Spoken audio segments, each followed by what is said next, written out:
მაშინ როცა ქალაქ გორს ბომბავდნენ 6 დღის როლანდი სამშობიარო სახლის რეანიმაციულ განყოფილებაში სუნთქვის აპარატზე შეერთებული იწვა.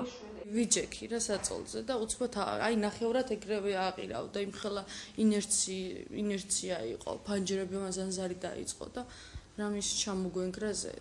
დაასიებული მქონდა სილურჯე მქონდა ჭრილობაში და ძალიან ცუდი მდგომარეობა. და არ უნდოდა ექიმის გამოშვება, მაგრამ მე ნამდვილად ვერ დავრჩებოდი.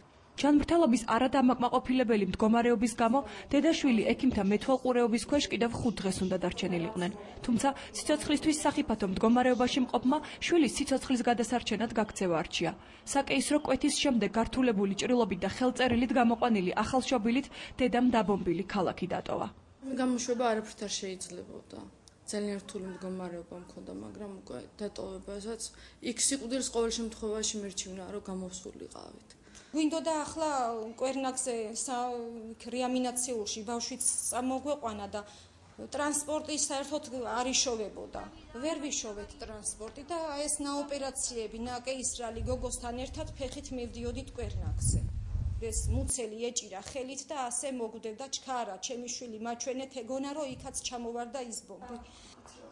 ახლა გართულებულ ჭრილობაზე მკურნალობა რუსუდანს თბილისის ერთ-ერთ საჯარო სკოლის საკლასო ოთახში უწევს. 15 დღის როლანდსაც აქვე მერხსეს წინავს.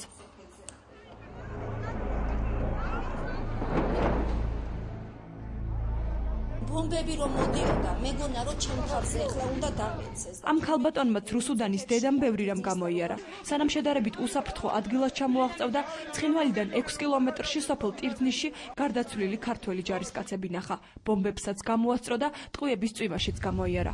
სოფელში დარჩენილი მეზობლისგან ისიც გაიგო, რომ სახლები ტანკებით ააოხრეს. ზოგ ქართველს ყელიც კი გამოსჭრეს. ტყვიაში მიაყენეს ეს ბიჭები დაჭრილები და არჩევდნენ იქით კუდრები, იქით დაჭრილები.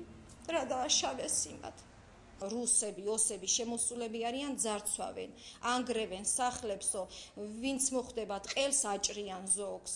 სამხედრო ფორმას რომელ ოჯახშიც ნახულობდნენ, ან პოლიციაში მუშაობდა, ან დაცვაში მუშაობდა ბიჭი, აი მათ ოჯახებს აოხრებდნენ მთლიანად, ტანკებით ანგრევდნენ, ცეცხლს უკიდებდნენ და დაწვეს რამდენიმე ვიციეს ბინები.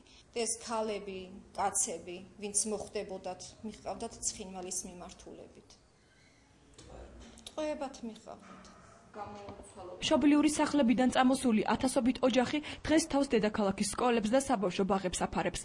არც ის იციან ექნება თუ არა წასასვლელი მას შემდეგ, რაც ომი დამთავრდება. თითოეული მათგანი ოცნებობს, იქნებ გადამწვარ და გადათელილ სოფელში მისი სახლკარი ღმერთმა რუსის ტანკს გადაურჩინოს.